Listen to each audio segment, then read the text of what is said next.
Your question was on just resources for handling transgender from a biblical standpoint. Yeah.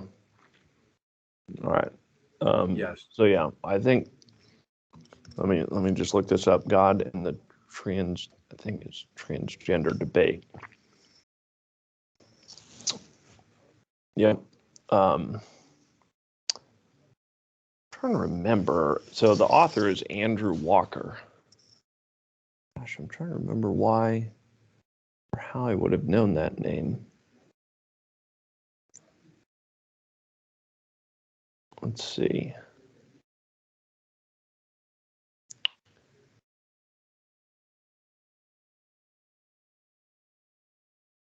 Yeah, I'm not 100% sure where I knew that name, but that one is written from a biblical perspective. Then the other book that I would recommend, it doesn't only hit on transgender, but Nancy Pearcey, the book Love Thy Body, really would highly recommend that one. The introduction, or I forget if it's the introduction or it's chapter 1, but it lays down her framework of essentially a 2-level worldview. And in Christianity, we want a completely biblical worldview. It's not 2-level.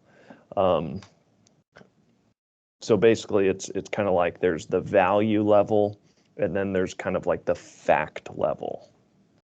And so she just plays that out of how that's being used in the secular world today, in our country today. And so it's very funny because we supposedly live in a very scientific fact world, and they're gonna go, well, you Christians, right? You just buy into superstition and so forth.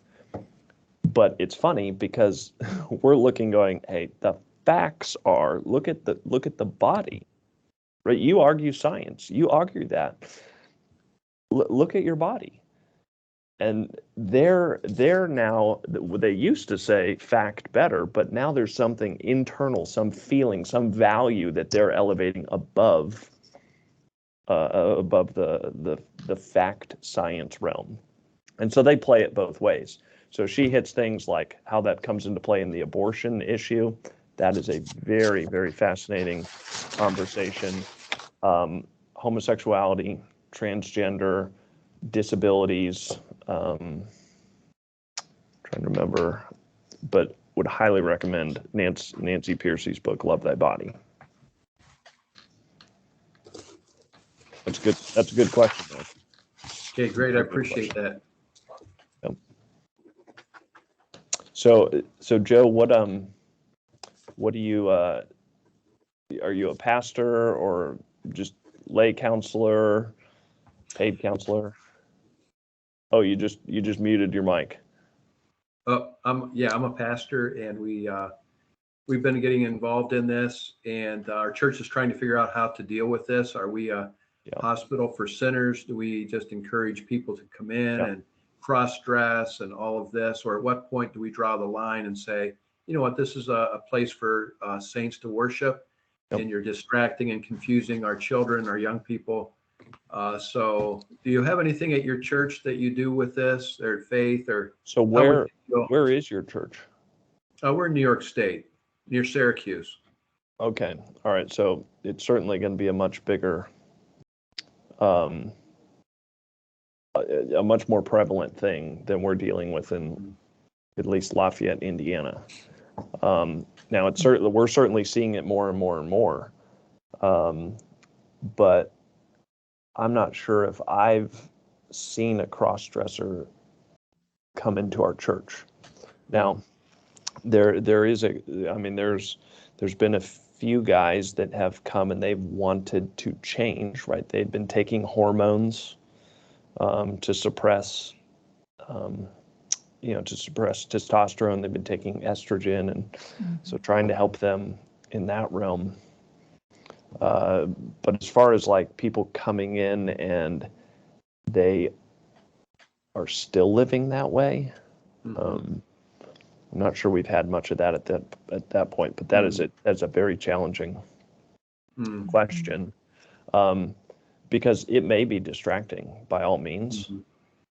but that certainly is a large part of where the culture is going.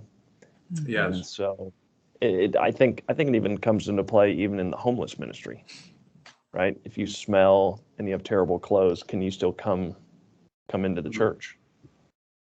I think we would say yes. And so if someone is struggling with transgender, they can still come in. But as far as like membership is concerned, Yeah, not with sin, but right. our challenge is not just adult case now, but children. There's been 2 that are 6 or 7 years old, and we weren't sure the gender. And here we find that this child was talking to someone else. I was biologically born female. Now I'm presenting myself as a male, and our Sunday school teachers are hearing that. So that's the challenge of knowing what to do and prepare to know how to answer that in class with students present. Yeah, that's a very challenging one for sure. Mm. Because obviously in the counseling realm, we have people sign things saying, hey, you're going to be counseled this way. Mm-hmm. It's a little bit different when they show up to a Sunday school class. Yeah, wow. I can certainly ask,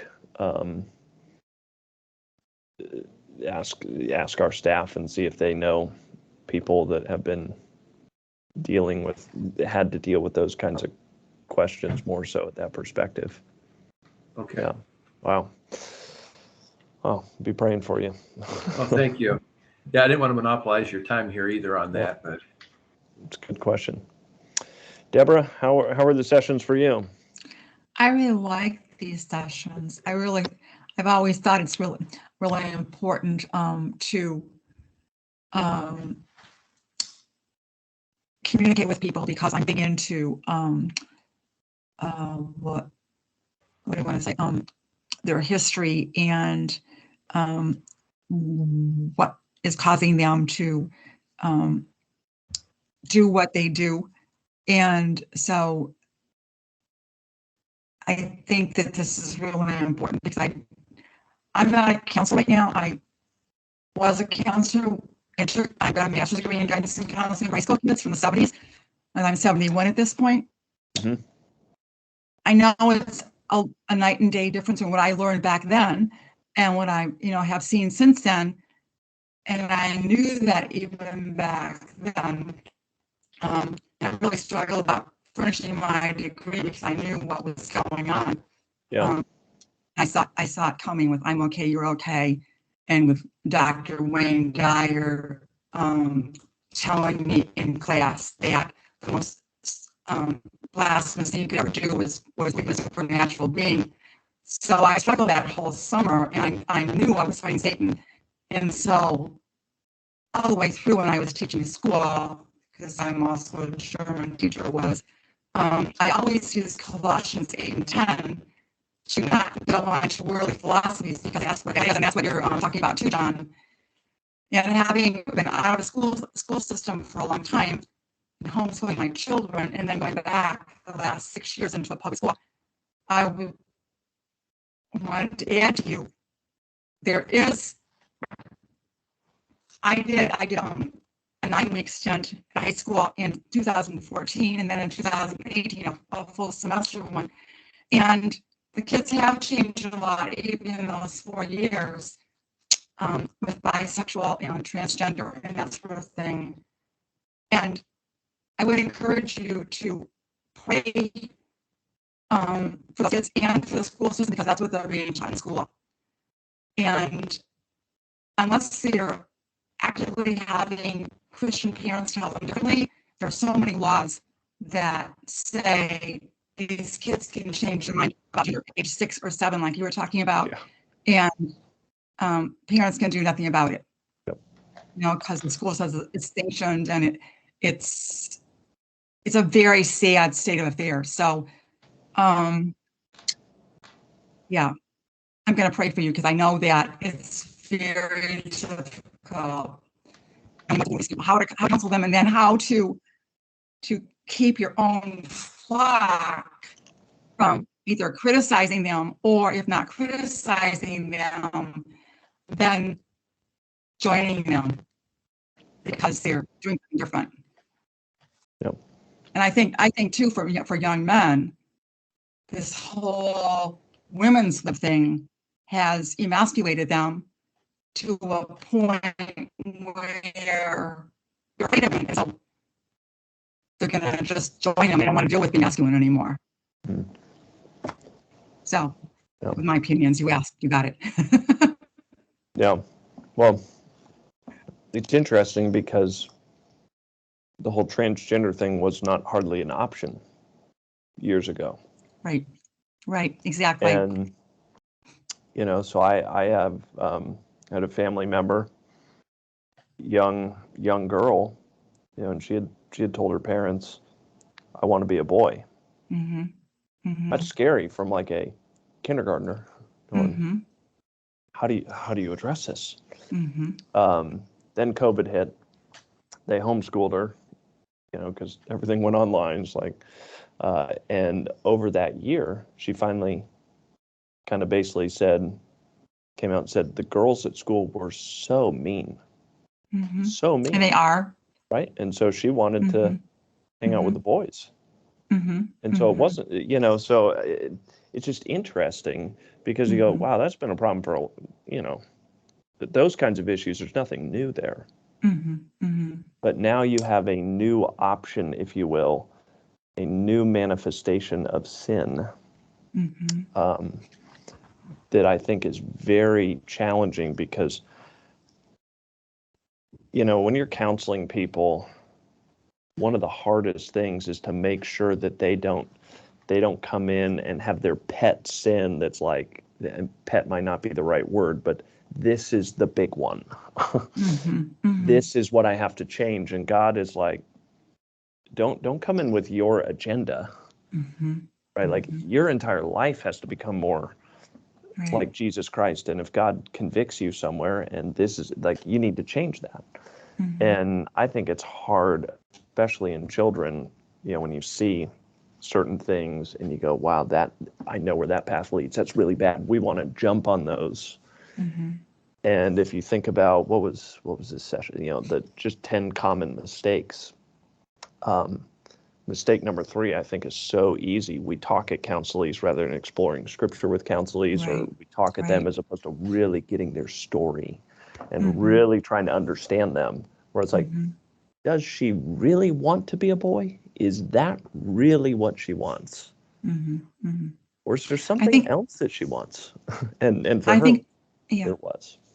I think it's really easy to jump right in and say, oh, she wants this, and fear right away, and jump in over, so not ask questions that don't have yes and no answers to them, but to draw out of these kids and whoever else you're talking to, what is it that is bothering you? What tell me more about this, why you might want to do it or whatever. Because I can tell you, I taught high school way back when, and then I went everywhere. Boys fight when they get angry, but girls are catty and they are terrible to each other. So she was a young girl and she is saying that the other girls are awful. Believe her, because they are. Yep. They truly. Yeah. Well, and so I run a men's residential addiction ministry.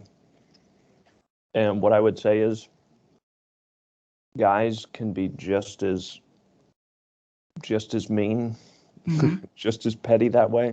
Because when you force guys to stay together, the same issues typically come up. But I think usually men are the people, it's like, if you get angry, it's just like, all right, I don't need that relationship. I can move on. But if you're forced to hang around each other long enough, right, they come up. Yeah. But yeah, you're right. I mean, it's just like the typical I would just say currency for girls is relationships, and Right. it's Right. it's pretty rough. Yeah. So, what was kind of one of the main takeaways? If you don't have any specific questions or anything, or we can keep asking on it, but what did you really get from these sessions that was really helpful to you? I appreciated the emphasis on the value of emotions as opposed to other decision making and ways of life. The value of emotions, that was refreshing and encouraging. Yeah. And I appreciated those comments. Yeah. And they're very valuable. One of the things that I deal with in just a residential setting is if I don't see ups and downs emotionally with guys, I'm not talking about just being on a roller coaster, right? If guys are on a roller coaster, that's a problem. But you get guys that come in, they're just flat. I'm fine. It's good. It's like if you really coast through a long-term program and everything was just fine and it was easy and it was simple and whatever, it's like, I don't think we got anywhere, right? You're really still covering up what really matters. And so absolutely emotions do matter. Even the counseling session I had on Monday, he was like, I really try and keep my emotions in check. And it's like, that needs to change. I'm not saying that you just are controlled by your emotions, but a book I would encourage you, if you come across counselees like this, Pastor Veyer's book, Overcoming Bitterness, really well done. Very good. I've been going through it again, and a chapter in there that's very interesting is just on bitter tears and the place of bitter tears and what they motivate. And just one that stood out to me was he mentioned Peter, right? Peter is like, I'll never betray you. I will die with you. And she's like, well, you're going to betray me 3 times like before the rooster crows. And sure enough, it happens. And it says Peter ran out and wept bitterly. Right. And then Pastor Myers connected that to John 21, of course, as many commentators have and so forth. But this part I hadn't seen the clear connection. The way that Pastor Myers brought it out said, now Jesus asked, do you love me? And Peter is a whole lot more tentative, not like questioning, does he love Jesus? But it's not the bravado of, yes, I can, and I do love you, and I'll do whatever you want. And so he said the bitter tears had its humbling effect on Peter. Where if he doesn't weep bitterly, maybe he just goes out and goes, well, none of the other disciples were there. Nobody would know. Well, let's just forget about it. Let's just move on. As opposed to really weeping over it was very important. And I think that, personally, that's an uncomfortable thing, because when you see someone weep bitterly, you want to go, no, wait a second, right? God's in control, and he's sovereign, and he's good, and we're supposed to rejoice in trials, and there's joy in repentance. But there is that place for appropriate weeping. Yeah. So, emotions. That's very, very, very good.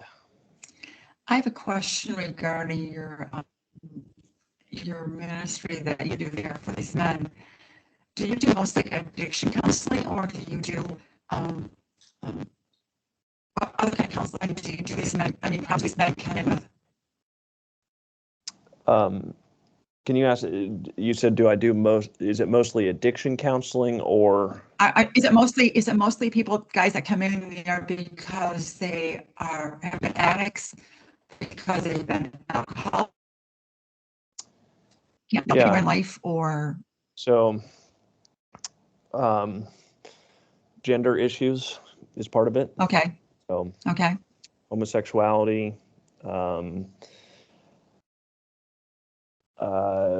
definitely, certainly drugs and alcohol is a key thing. But just deep depression, Okay. anxiety, OCD, Mhm. bipolar. I mean, Okay. really anything that just is extremely disruptive to life. Okay. Okay. Yeah. And do you find then that the people that have, I mean, very different issues, but do you find that people have been on drugs or are have been transgender influence other ones that are coming in for depression and anxiety in any way? Oh, Like, they all influence each other. But I think one of the key things, and the reason I like not narrowing and going, well, we're just a substance abuse program, Okay. is Okay. because it really forces us to evaluate what the root of the problem Right. is. Right? You Right. can put two alcoholics together They have and two totally different roots. two meth addicts and two people struggling with gender dysphoria, and you go, wow, the gender dysphoria person's a whole lot more like the alcoholic Right. than the two Right. alcoholics are, Right. as far as like heart issues are concerned. Mhm. But yet what we do is we judge people on the outside, right? And the Right. alcoholic is going to go, Right. well, gender dysphoria, you got to be kidding me, right? Mhm. And it's like, Mhm. you need to learn from that person. Same as that person needs to learn from you. And then Right. the other thing that's really just helpful is, Jesus told us to deny ourselves and pick up our cross daily. Mhm. He certainly didn't tell us to evaluate crosses and pick up the one that looked the best to us, right? Like, God has chosen what our cross is, but we go, well, they have it so much better, right? So I get Right. single guys that Right. come into the program and they go, man, well, it's either better that I'm single or it's worse. Mhm. Mhm. Well, they have a wife, and that's a key motivation for them to keep going. And go, it's it's Yeah. also really hard. There's a whole lot more to untangle, and so Right. Right. that comparison is very dangerous, and you kind of want that to come out. Mhm. Um, Mhm. and so I just think that that's really, really important.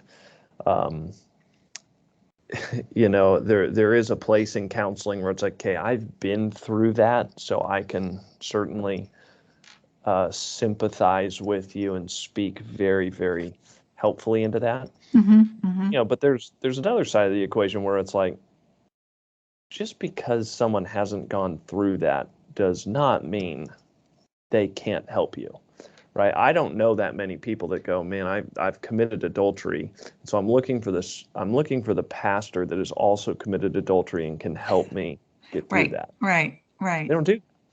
No. um, No.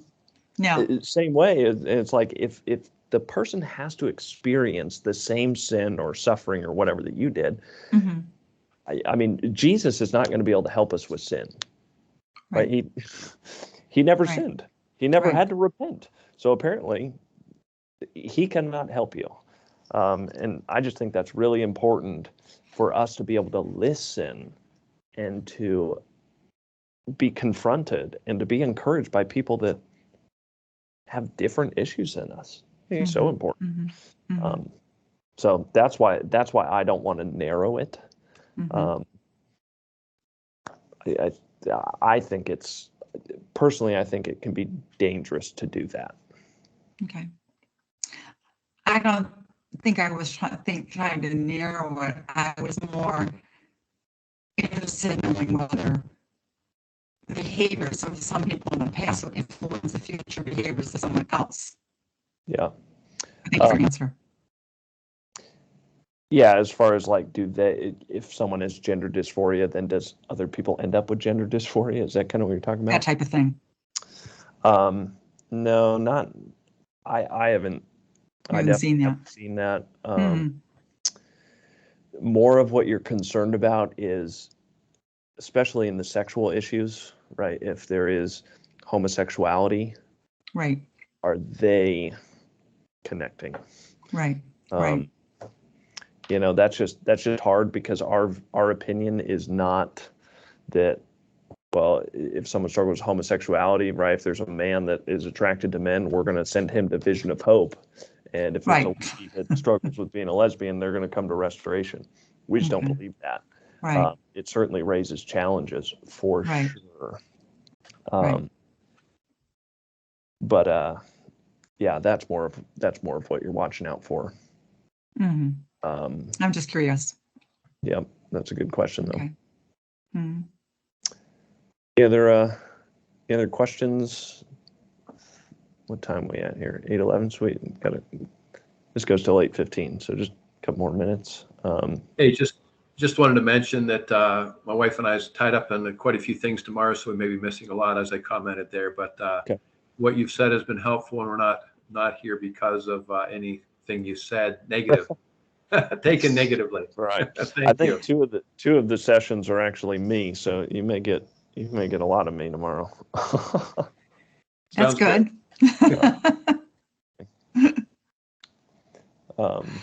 Yeah. Well, I'll just one last thing. I think it's good to be reminded. Well, the six key elements of counseling. It's always good to have those in your head, because they really do help help you focus in the session. Mhm. And I just wrote, personally for me, I think one of the hardest things is homework. Mhm. I really think homework is really, really challenging, Mhm. and yet it's Mhm. so very vital. Mhm. Mhm. And so if you think through the 6 key elements and kind of what we're doing in track 4 just kind of goes back to, well, what's the basics of counseling? Right. And then they just narrow into, Mhm. let's talk about this specific thing. Mhm. And so it's always good to be reminded, it's like the basics is what really, really matter. The more serious the problem, Mhm. you don't stray from the basics. Mhm. You Mhm. need the basics. Right. And then it's only the people that really grasp the basics that they can then build on top of that and go, okay, well, what about this challenging issue? Mhm. Right? So Mhm. things like addiction, gender issues, eating disorders, like those things that we're like, what do we do with this? Mhm. Wow, the Mhm. basic building blocks, Mhm. if those are not solid, I mean, we get really, really wild and Mhm. off course on those Yeah. difficult ones. And Yeah. so, when you're dealing with those transgender problems, Right. and what do we do in Sunday school? Man, there are That's key hard. basic building blocks where you go, okay, Mhm. Mhm. Yeah. what are we commanded to do as a Christian? What are we called to do? Right. Right. And you work out from there, as opposed to going, well, this is just so crazy and bizarre. Mhm. We live in such a messed up culture. Like, how could we ever do this? The Mhm. good news is, I still kind of believe that Bible times were pretty wild as well. Mhm. Yeah, Right. Right. really, really wild. And Christians were able to grow and become more like Christ in really wicked environments. Mhm. Mhm. I can't even imagine what it would be like, where it's like, hey, come to the Christian church, and by the way, the pagan church, if you're wanting to do that, Yeah. they're having orgies over there. Mhm. Mhm. And it's like they were called to Yeah. live sexually pure in that type of culture. Right. Right. We certainly can live sexually pure in this culture because of who Jesus is, because of his word, Right. because of the Spirit, because of other believers. Mhm. To me, that's Mhm. encouraging. Right. Believers have always had to live in challenging times. Always. And so this Because the world question, was a challenging place. absolutely. I don't know if, so 2015, maybe it was, ACBC did their conference at, down in Louisville at the Southern Baptist Theological Seminary. Mhm. It was on, their pre-conference was on transgender. Okay. Um, and I think the whole conference was kind of on that sort of topic. Al Mohler, he made the point that the more basic the issue, so like we're dealing with what is man, what is woman. Mhm. He said the Mhm. more basic the issue, he said the more nuanced and the more clear the argumentation needs to be. And he sort of compared it to, this might be, the council and whatever it was, 300 AD, they're like, hey, this is what Jesus Christ, like, he was human and fully divine, and they just crafted it so clearly. And it's like, all right, yeah, that's the doctrine of Jesus and his humanity and divinity together. Right. And he basically argued gender might be the issue of our day. And it might take 30, 40 years to just really get the orthodox to clearly just hammer out and go, that's it. There's the dividing line. Now, maybe it won't be exactly like that, but I thought it was helpful to think about that. He just didn't think it should resolve. It wouldn't resolve itself so simply. Mm-hmm.